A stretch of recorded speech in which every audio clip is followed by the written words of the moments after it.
திருவாரூர் முழுவதும் திமுகவினர் 1000 ரூபாய் முதல் 5000 ரூபாய் வரை வழங்கி வாக்காளர்களை விலைக்கு வாங்குவதாக கூறி திருவாரூர் சட்டமன்ற தேர்தலை நிறுத்தி வைக்க கோரியும் திருவாரூர் தேர்தல் நடத்தும் அலுவலரிடம் தேசிய ஜனநாயக கூட்டணி கட்சியினர் ஒன்றிணைந்து மனு அளித்தனர்.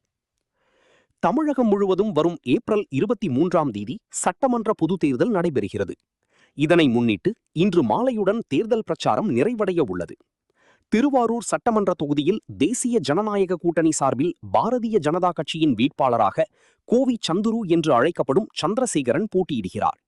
இவருக்கு எதிராக மதச்சார்பற்ற முற்போக்கு கூட்டணி சார்பில் திமுக மாவட்ட செயலாளரும் முன்னாள் சட்டமன்ற உறுப்பினருமான பூண்டி கலைவாணன் போட்டியிடுகிறார்.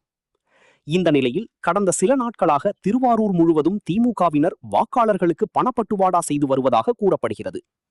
பணப்பட்டுவாடாவை தடுப்பதற்காக தேர்தல் நடத்தும் அலுவலர்கள் பல கட்ட முயற்சிகள் எடுத்தும் திமுகவினரின் சட்டவிரோத பணப்பட்டுவாடாவை தடுத்து நிறுத்த முடியவில்லை என கூறப்படுகிறது. இந்த நிலையில் இன்று காலை திருவாரூர் சட்டமன்ற தொகுதிக்குட்பட்ட கமலாபுரம் கிராமத்தில் திமுக சார்பில் போட்டியிடும் வேட்பாளர் பூண்டி கலைவாணன் தூண்டுதலின் பேரில் சட்டவிரோதமாக பணப்பட்டுவாடா செய்த திமுகவினரை தேர்தல் நடத்தும் அலுவலர்கள் கையும் களவுமாக பிடித்து அவர்கள் மீது வழக்கு பதிவு செய்யப்பட்டுள்ளது.